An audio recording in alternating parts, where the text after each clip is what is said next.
ሰላም፣ ይህ ስለ ድሆች ጩኸት ፕሮግራም ነው። በኤልሻዳይ ቴሌቪዥን ኔትወርክ ጊዜ ስለሰጣችሁን እናመሰግናለን።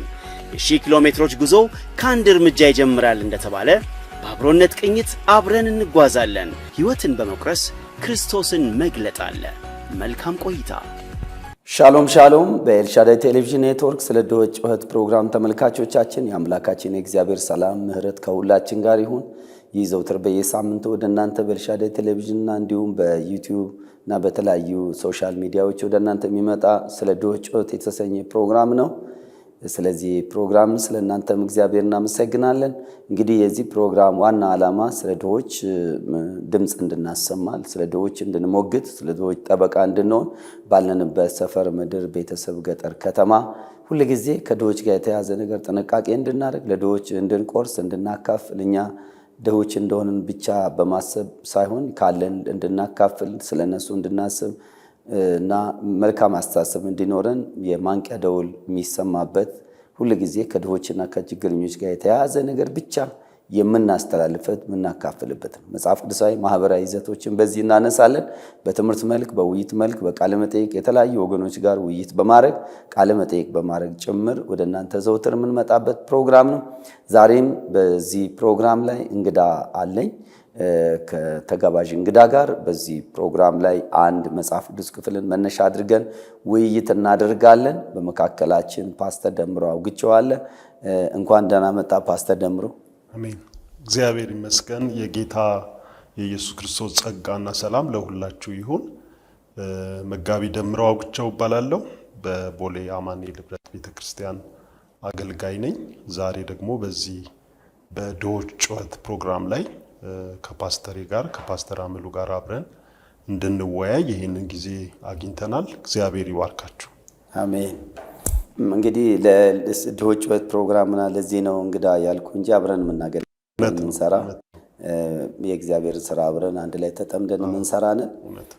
ለዚህኛው ፕሮግራም ነው እንግዳ ያልኩት፣ ግን አብረን የምንሰራነን። ስላንተ ጌታን አመሰግናለሁ።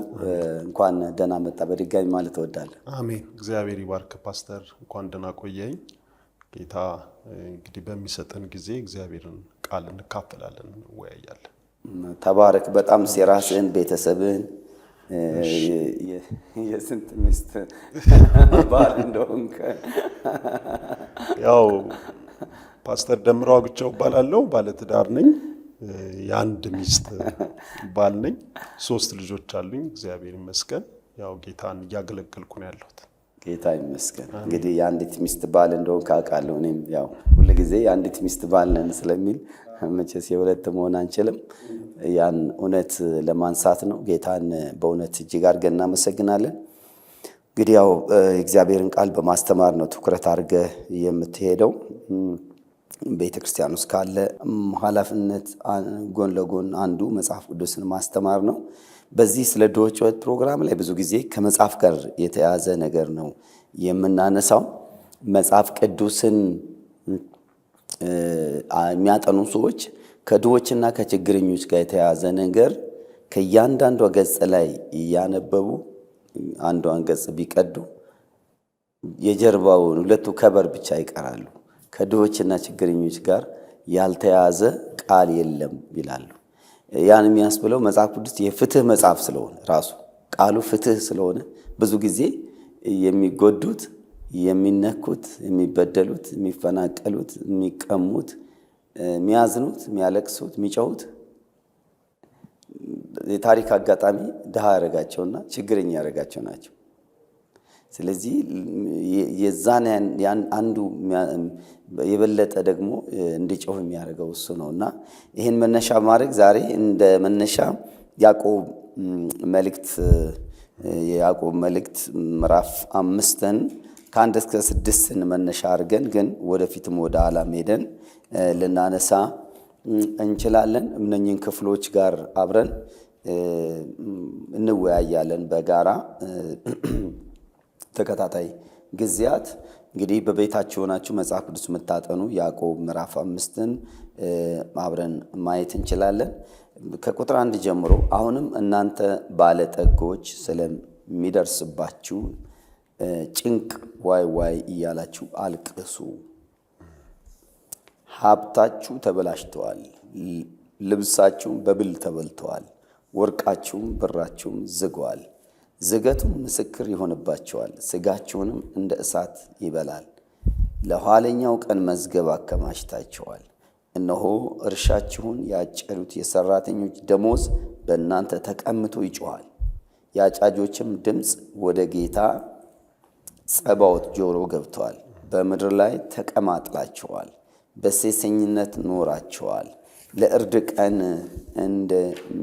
እንደሚያወፍር ልባችሁን አወፍራችኋል። ጻድቁን ኮንናችኋል፣ ገላችሁማል፣ እናንተን አይቃወምም ይላል። ይሄን የመደበኛው አዲሱ ትርጉም ይሄን ከፍሎ ርዕስ ሲሰጠው ይሄን ክፍል ለጨካኝ ሀብታሞች የተሰጠ ማስጠንቀቂያ ነው የሚለውና ክፍሉም በዚህ መልኩ ልናየው እንችላለን። እንግዲህ የዚህ ክፍል ሐሳብ ምንድን ነው? ይሄን በዚህ ክፍል ላይ በጣም ጠንካራ ሐሳብ ነው፣ የሚያስደነግጥ ነው። የዚህንም ዘመን መተን በዚህ መነጽር ውስጥ ማየት የሚያስችለን ነው። ድሃ የሌለበት ዘመን የለም፣ ሀብታም የሌለበት ዘመን የለም፣ ችግረኛ የሌለበት ዘመን የለም፣ ባለጠጋ የሌለበት ዘመን የለም። ዘመኑ ይለያይ እንጂ በየዘመኑ አለ፣ አሁንም አለ። ንጹህ ባለጠጎች አሉ፣ ጨካኝ የሚባሉ ይኖራሉ። ግን ይሄ አውድ በተለይ ከያዕቆብ መልእክት ጋርም በማያያዝ ፓስተር ደምሮ እንዴት ነው የምታየው? ይሄን ጌታ ይባርክ ፓስተር። እንግዲህ እንዳልከው የያዕቆብ መልእክት ምዕራፍ 5 ከቁጥር 1 ጀምሮ ስናይ እነዚህ ጨካኝ የተባሉ ባለጠጎች በአሰሪዎቻቸው ላይ በበታች ሰራተኞች ላይ የሚያደርጉትን ግፍ የሚያሳይ መልእክት ቢሆንም ከሱ በፊት ግን የያዕቆብ መልእክት ምንድነው ጭብጡ?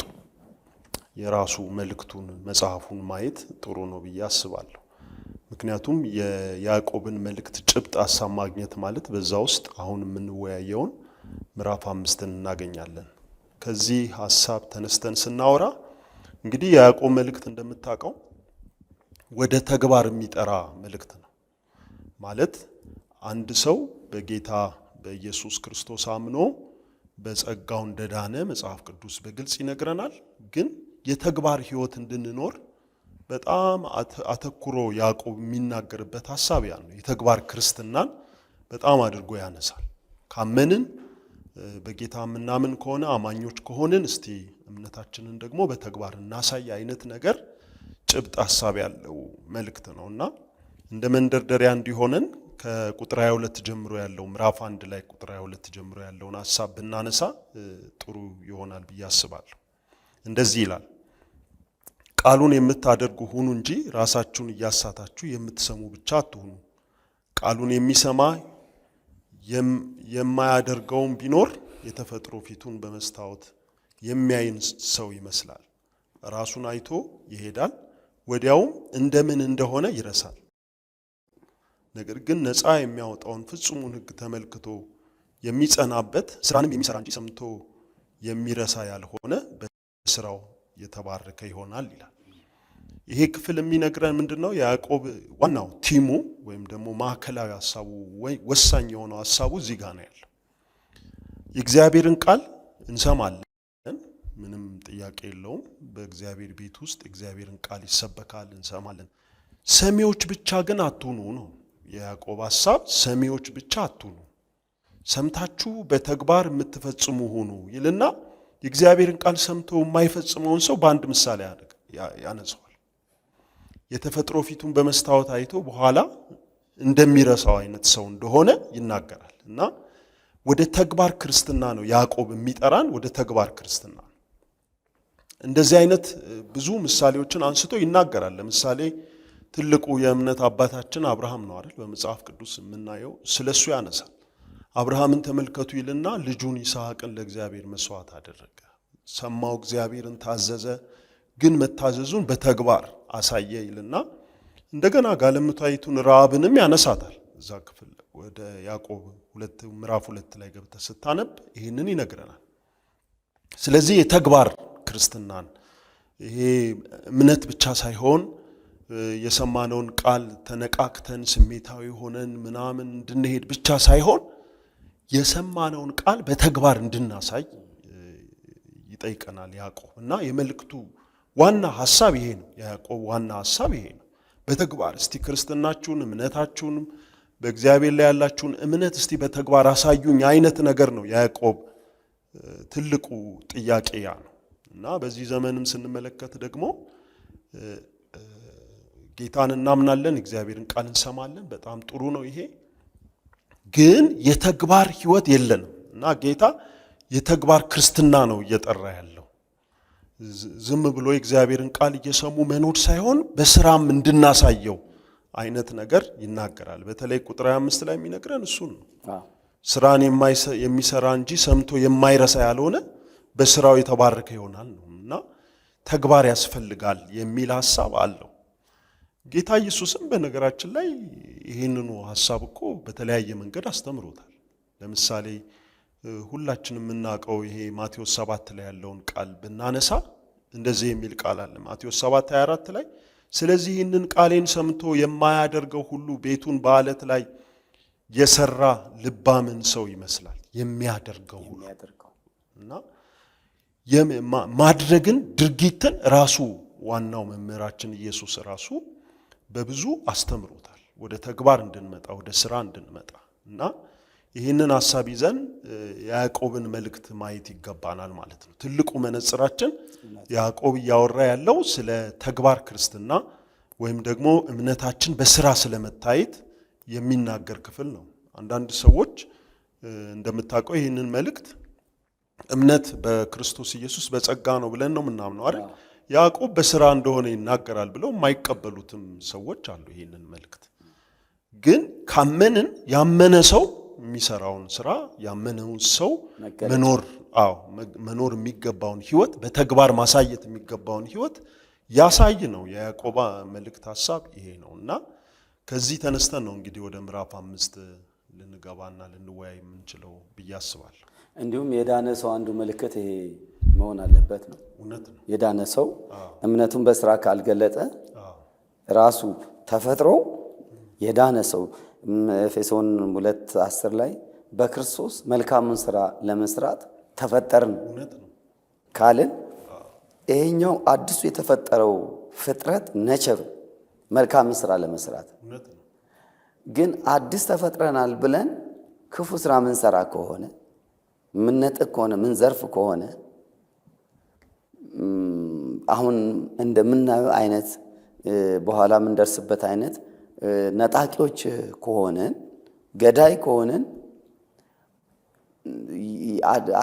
መልካሙን ስራ ለመስራት መፈጠራችን አዳግም መወለዳችን ነው የሚያጠራጥረው እንጂ ጥያቄ ውስጥ የሚገባው እንጂ። ስለዚህ አዲስ ዳግም የተወለደ ሰው ፍሬው ያዕቆብ የተናገረው ነው ማለት ነው።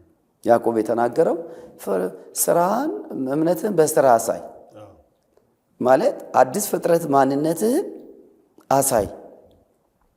ስለዚህ አዲስ ፍጥረት ስለሰበክን ስላስተማርን ስለጸለይን ቸርች ስላልቀረን ዳግም ተወልደናል ማለት የሚያስብል አይደለም። ዳግም መወለዳችን የሚያሳየው ፍሬው ነው እንጂ ሲጋራ እያጨሱ ስንት ፒኤችዲ በአንድ ሮሜ መልእክት ላይ የጻፉ ትልልቅ ተንታኞች አሉ። ስለ መጽሐፍ ቅዱስ የሚተነትኑ እንደ በዓለም ውስጥ ያሉ ሰዎች በጣም በጣም ተንታኞች አሉ። ያልዳኑ ሰባኪዎች የሚባሉ አሉ። ህይወታቸው በጣም በጣም በጣም በጨለማ ነው፣ በውጭ ነው። ግን ሲሰብኩ ሰው ቆሞ ሊሰማቸው ይችላል። ያ ማለት የዳግም መወለድ አዲስ ፍጥረት የመሆን ምልክት አይደለም። ስለዚህ እኔ ብዙ ጊዜ የሮሜ እና የገላትያ የኤፌሶን መልእክቶችና ያዕቆብ የሚጋጩ አይደሉም።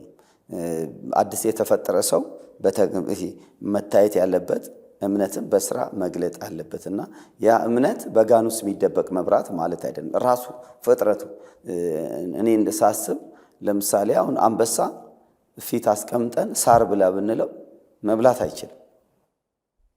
በሬ ፊት አስቀምጠን ስጋ ብላ ብንለው መብላት አይችልም። ነቸሩ የሚፈልገው በሬ ከሆነ ሳር ነው፣ አንበሳ ከሆነ ስጋ ነው። ስለዚህ አዲስ የተፈጠረውም ሰው ነቸሩ ኃጢአት የሚሰራ አይደለም። በርኩሰት በዝሙት እንጆይ የሚያደርግ አይደለም። በሆነ መልኩ ሊደክም ይችላል። ግን ኃጢአቱ ጨምለቅ ብሎ እንጆይ እያረገ በቃ ፍጥረቱ ራሱ ፍሬው ፍጥረቱ እሱ ነው። በቃ ብቻ ከፍሬው ታውቃቸዋላችሁ ያለው አይነት እሱ ነው የሚታይ። ስለዚህ ዳግም የተወለደው ሰው ኃጢአትን እንጆይ ማድረግ የሚችልበት ማንነት የለው። ትንሽ ነገር ቢያደርግ ቢሳሳት፣ ክፉ ነገር ቢሰራም፣ የማይገባ ነገር ቢያደርግ እንኳን ጸጸት ውስጥ የሚወድቅ ያለ ነቸሩ የመጣበት ነገር ስለሆነ ውስጡ ህሊናው የሚወቀስ ሄዶ የሚያለቅስ አይነት ነገር ነው። ቤተክርስቲያን ውስጥ ሆኖ ግን ኃጢአትን እንጆይ የሚያደርጉ ሰዎች ይሄ በጸጋ ድናቸዋል እንደዚህ ምናምን ወደዚህ ጨዋታ የሚመጣበት አይደለም። አለመፈጠርን አዲስ እንደገና አለመፈጠርና ወይ እንደገና አለመወለድና የመወለድ ጉዳይ ነው ሊሆን የሚችለው ብዬ ነው ማስበውና አንተ ካነሳው ላይ ቀር ያዕቆብ ከነኛ ጋር አይጋጭም ብዬ ነው ማምነው። እኔ ልክ ነው ፓስተር። ምንድነው ይሄ ከደህንነታችን ጋር የተያዘውን ነገር ሲነሳ ብዙ ጊዜ ጸጋው በእምነት አድኗቸዋል፣ ማንም እንዳይመካ ከስራ አይደለም ይላል እግዚአብሔር ቃል። ይሄ ምንም ልንጨምርበት የማንችልበት የመዳናችን ጉዳይ በክርስቶስ ኢየሱስ በመስቀሉ ስራ ተጠናቋል። ለመዳናችን የምንሰራው የምንጨምረው ነገር የለም። የዳነ ሰው ግን የሚሰራው ስራ አለ። ያ ለመዳን ሳይሆን ኦልሬዲ ድኗል። የዳነ ሰው የሚያደርገው ነገር አለ። ለምሳሌ ጌታ ኢየሱስ የተናገረውን እናስብ። መልካሙን ስራችሁን አይተው በሰማይ ያለውን አባቴን ያከብሩ ዘንድ ብርሃናችሁ በሰው ሁሉ ፊት ይብራ አይደል ያለው? የሚያወራው እኮ ስለ ብርሃን። ብርሃናችሁ በሰው ሁሉ ፊት ይብራ። ምንድነው ያ ብርሃን? የሆነ በቃ ላያችን ላይ የተገጠመ ፏ ብለን ያብራን የምንሄድበት ነገር አለ ብዬ አላስብም። እዛው ክፍል ላይ ግን ይነግረናል መልካሙ ስራችሁ እና መልካም ስራ የሚባል ነገር አለ። ከኛ የሚጠበቅ በጎ ነገር አለ። አብን የሚያከብር ብርሃንነታችንን የሚያሳይ መልካም ስራ የሚባል ነገር አለ። ስለዚህ እንደ አማኙ ማህበረሰብ ጴንጤው ይሄንን ነገር ልብ ማለት ይገባዋል። መልካሙ ስራ ማለት አብ የሚከብርበት በሰማይ ያለው አባታችን ደስ የሚሰኝበት በጎ ስራ አለ። በጎን ነገር ለማድረግ ብትቀኑ ማን ይከለክላችኋል አይደለም የሚለው መጽሐፍ ቅዱስ። በጎ ነገር ለማድረግ መልካምን ነገር ለመስራት ቅድምም አንተ ብለዋል ኤፌሶን ምዕራፍ 2 ላይ መልካሙን ለማድረግ በክርስቶስ ኢየሱስ ተፈጠርን ነው አይደል? መልካሙን ስራ ለመስራት እኛ የተፈጠርነው ለዛ። እንደ እንትን ስታየው ግን እንደ አጠቃላይ ስትመለከተው ግን በተግባር በስራ የሚገለጥ ህይወት ላይ አናተኩርም። ገብቷል? ለምን ብለን ስንል የሚያስከፍለን ዋጋ ሊኖር ይችላል። እንግዲህ ወደ ያዕቆብ 5 ላይ ስንገባ ልናየው የምንችለው ነገር ሊሆን ይችላል እሱ። ስለዚህ እግዚአብሔር የሚፈልገው በስራው እሱን የሚያከብር ሰው፣ በስራው ለዓለም ብርሃን የሚሆን ሰው፣ በራሱ በሚገለጠው በሱ ህይወት በሚታየው ስራ አብ የሚከብርበት፣ ሌሎች እግዚአብሔርን የሚያከብሩበት፣ ብርሃናችን የሚወጣው በዛ በምናደርገው ተግባር ነው። ቅድም ያነሳውን ሐሳብ ላጠናክር ብዬ። በጣም ፓስተር ተባረክ። ትልቅ ሐሳብ ነው። እንግዲህ ወደ ያዕቆብ 5 ከዚህ መንደርደሪያ አድርገን እናያለን። ከዚህ የተነሳ ያዕቆብ 5ቱን ሐሳብ የክፍሉ ሐሳብ ከያዕቆብ ሙሉ ሐሳብ ጋር ተያይዞ የመጣ ነው። በጣም ያዕቆብ ስናጠና ከ1 ጀምሮ እስከ 5 ድረስ የሐሳብ ነገር የለውም። እያጠነከረው ነው የሚመጣው። ስለዚህ ምዕራፍ 5 ላይ ሲደርስ ማን ጋር ነው የደረሰው? ምንድነው ማድረግ የፈለገው ያዕቆብ? ምንድነው ትልቁ የክፍሉ ትኩረትና ሰው ከዚህ ክፍል ላይ ነቅሶ ማውጣት ያለበት ዋና ፍሬ ሐሳቡ ምንድነው? እሱ በደንብ በዚህ ጉዳይ ላይ ለመወያየት እንዲያመቸን ክፍሉን ደግመን ብናነበው ደስ ይለኛል። ያዕቆብ ምዕራፍ 5 ከቁጥር 1 እስከ 6 ያለውን ቅድም ፓስተር አንብቦታል። እንደገና ብንደግመው ጥሩ ይመስለኛል። አሁንም እናንተ ባለጠጎች ስለሚደርስባችሁ ጭንቅ ዋይ ዋይ ያላችሁ አልቅሱ። ሀብታችሁ ተበላሽቷል፣ ልብሳችሁም በብል ተበልቷል፣ ወርቃችሁም ብራችሁም ዝጓል፣ ዝገቱም ምስክር ይሆንባችኋል። ስጋችሁ እንደ እሳት ይበላል። በኋለኛው ቀን መዝገብን አከማችታችኋል። እነሆ እርሻችሁን ያጨዱ የሰራተኞችን ደሞዝ በእናንተ ተቀምቶ ይጮኻሉ። የአጫጆቻችሁ ድምፅ ወደ ጌታ ጸባዖት ጆሮ ገብቷል። በምድር ላይ ተቀማጥላችኋል፣ በሴሰኝነት ኖራችኋል። ለእርድ ቀን እንደሚወፍር ልባችሁን አወፍራችኋል። ጻድቁን ኮንናችሁታል፣ ገድላችሁትማል፣ እናንተን አይቃወሙም የሚል ሐሳብ እናያለን። እንግዲህ ቅድም አንተ እንዳነሳኸው እዚህ ጋር ስለ ባለጠጎች በጣም ጨካኝ ስለሆኑ ባለጠጎች የሚናገር ሐሳብ ነው የምትመለከተው። እነዚህ ጨካኝ የተባሉበት ደግሞ ምክንያት እዚሁ ክፍል ላይ በደንብ በግልጽ ተቀምጧል።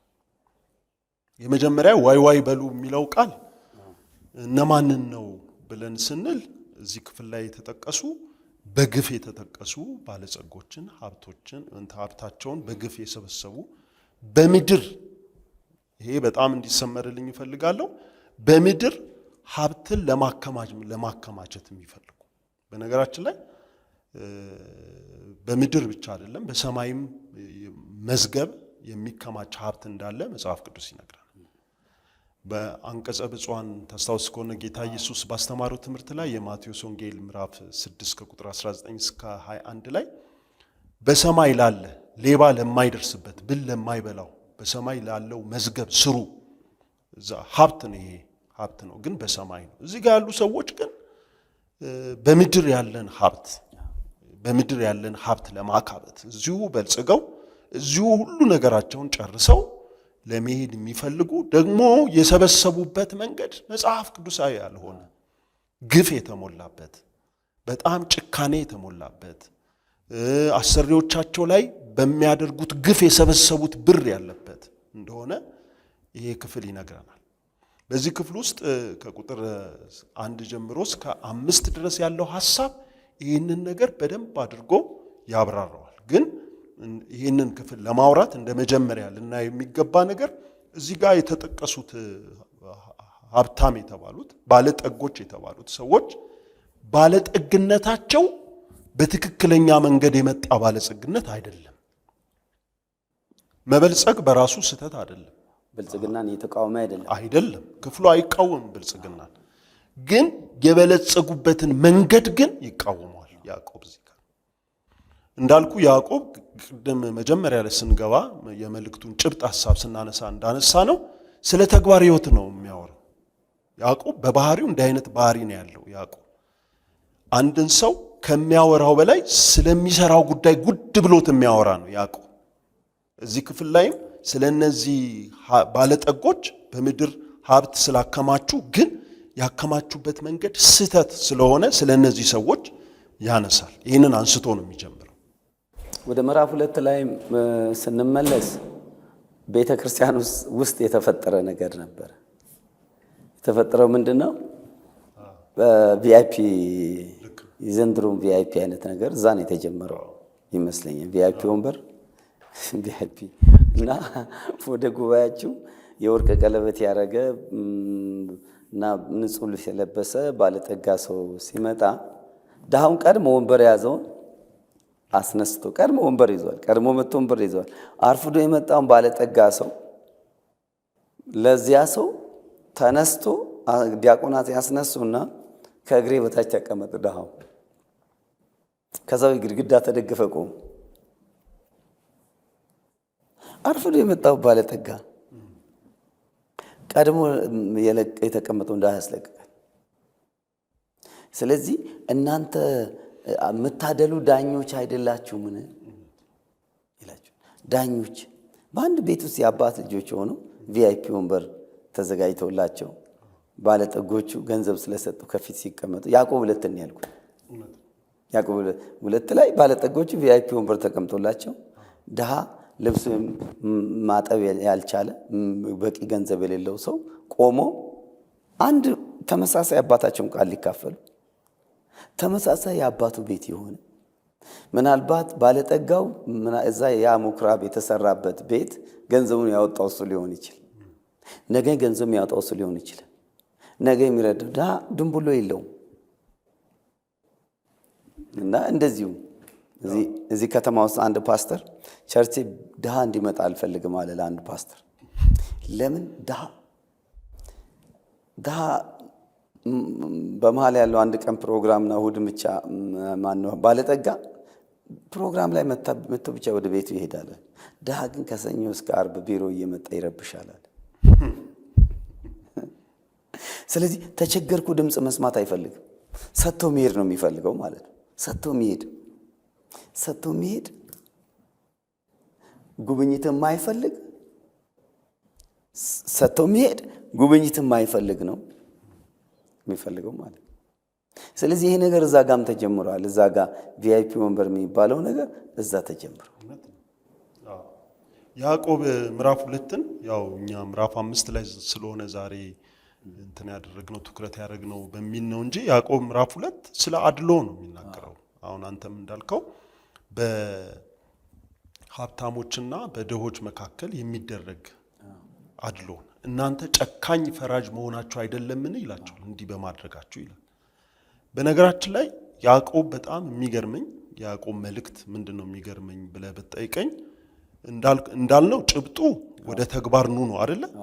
እና ያዕቆብን በጣም የሚከታተለው ተግባርን ነው፣ ስራን ነው። ገብቷል? እንዴት ባለጠጎችንና ሀብታሞችን በቤተ ክርስቲያን ውስጥ እንዴት ነው እየተቀበላቸዋቸው ያሉት? በነገራችን ላይ ቤተ ክርስቲያን መሪ ነው ያዕቆብ አይደል? እና ያንዳንዷን አክቲቪቲ ያያታል ማለት ነው። ተግባሩን ነው የሚያየው። ይሄ እንትናቸውን አይደለም የሚያደርጉትን በአፍ በቃል የሚናገሩትን ሳይሆን ተግባራቸው የሚያሳዩትን በተግባር እሱን ነው እያየ ያለው ያዕቆብ። እሱን ነው በደንብ የሚመለከተው እሱ። በነገራችን ላይ መዳን በሚለው ትልቁ ማዕቀፍ ውስጥ የእግዚአብሔር ፕሮግራም ውስጥ ሰዎችን ለማዳን እግዚአብሔር በሰራው ትልቅ ማዕቀፍ ውስጥ እዛ ውስጥ ገብተህ ስትመለከት ሀብታምም ድሃም የለም አይደል? አስኮቴስ፣ ባሪያ፣ ግሪክ፣ ጨዋ ምናምን ሁሉ በክርስቶስ ኢየሱስ አንድ ነው።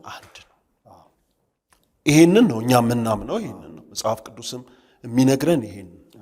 ስለዚህ ያዕቆብ ይሄንን እውነት ይዞ ግን የሚያየው ተግባራቸው እዛ ጋር የሚሰራ ጨካኝ ሆናችሁ ምዕራፍ 2 ላይ ጨካኝ ዳኞች መሆናችሁ አይደለም ምንም ይላቸው። ለዛ ነው አድሎ አለ።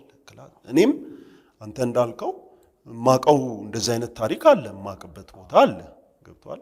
በጣም ለሀብታም ተብሎ ሪዘርቭ የሚደረግ የተጠበቀ ቦታ እነሱ ሲመጡ የሚቀመጡበት ከሌሉ ባዶ ሁሉ ሆኖ ሊያልቅ የሚችል ፕሮግራሙ እንደሱ አይነት እንትን አለ። ይሄ መጽሐፍ ቅዱሳዊ እውነት አይደለም፣ የእግዚአብሔር ሐሳብ አይደለም። ገብቷል? እግዚአብሔር ስለ መዳን ሲያስብ መዳንን ሲያስብ በመዳን ማዕቀፍ ውስጥ እንትን የለም፣ ፓርቲሽን የለም፣ ክፍፍል የለም። ይሄ ሃይ ክላስ የምትለው ነገር የለም። ሁሉም እኩል ነው። በክርስቶስ ኢየሱስ በተሰራው ስራ እኩል ነው። ወደ ቤተ ክርስቲያን ሲመጣ ለምሳሌ በተለያየ ፖዚሽን እንበላለጣለን። ይሄ ምንም ጥያቄ ውስጥ አይገባም። በጣም የተማረ ሰው ይኖራል ቸርች ውስጥ፣ በጣም ገንዘብ ያለው ባለጠጋ የሆነ ባለስልጣን ሊሆን ይችላል። የተለያየ ፖዚሽን ላይ ነው ያለነው፣ አንድ አይነት አይደለም። ግን በጣም ሊሰመርበት የሚገባው ነገር ልክ ቤተ ክርስቲያን ስንመጣ እኩል ነን።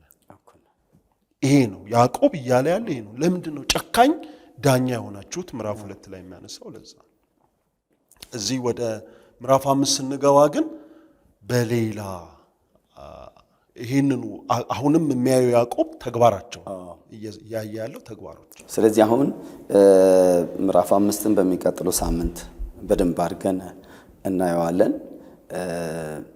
እስካሁን የያዕቆብ መልእክት ሐሳብን ምዕራፍ 5 ጋር ሳንገባ ዳራውን ታሪካዊ ዳራውን እና ለምን ዓላማ እንደተጻፈና ምን እንዳለ ይሄን ማየት ይችለናል።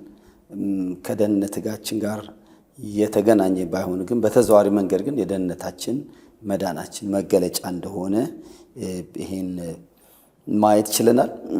ስለዚህ ያዕቆብ እየተናገረ ያለው ምዕራፍ 5 ላይ ያለውን ነጥቂያ፣ ዝርፊያ፣ ማስጨነቅ ብቻ ሳይሆን አድሎም ደግሞ ይሄ በውጭ ያለ ስራ ቦታ ያለ ነገር ነው። ምዕራፍ 5 በስራ ቦታ ያለ ክስተት ነው። ምዕራፍ 2 ደግሞ ጉባኤ ውስጥ ቸርች ውስጥ ያለ ነገር። ስለዚህ ያዕቆብ ያልዳሰሰው ነገር የለም። ቤተክርስቲያኑ ስም ከባለጠግነት ጋር ያለውን ህይወት ጥንቃቄ ያሳይቷል። አሁን ቀጥለ የምናየው ደግሞ በስራ ቦታ፣ በእርሻ ቦታ፣ በክፍያ ቦታ፣ በቢሮ ውስጥ፣ ካምፓኒ ውስጥ፣ ስራ ውሎ ውስጥ ከስራ ጋር የተያያዘ ነገር ደሞዝ ክፍያ ላይ ደሞዝ ላይ፣ ኑሮ ላይ፣ እያንዳንዱ ነገር ላይ ከድሃና ከችግረኛ ጋር ያለ ነገር ጥንቃቄ፣ ማስጠንቀቂያ፣ ከድሃና ከችግረኛ ጋር ያለ ነገር ማስጠንቀቂያ። ስለዚህ በአንድ በኩል ድሃና ችግረኛ ያለው ነገር ተጠንቀቁ ነው። በአንድ በኩል ደግሞ ለነሱ እድላቸው ነው፣ በተግባር ተገለጡ፣ መልካም ስራ በመስራት ተገለጡ። ስለዚህ እነኚህ ነገሮችን የያዘ በጣም ፓኬጅ ነው። እግዚአብሔር ባርክ ፓስተር ደምሮ። በኤልሻዳይ ቴሌቪዥን ኔትወርክ እየሰማችሁን ያላችሁ ወገኖች እግዚአብሔር ዘመናችሁን ህይወታችሁን ይባርክ። የሚቀጥሉ ሳምንት ደግሞ ከፓስተር ደምሮ ጋር እንቀጥላለን። ሻሎም። ይህ ስለ ድሆች ጩኸት ፕሮግራም ነው። በኤልሻዳይ ቴሌቪዥን ኔትወርክ ጊዜ ስለሰጣችሁን እናመሰግናለን።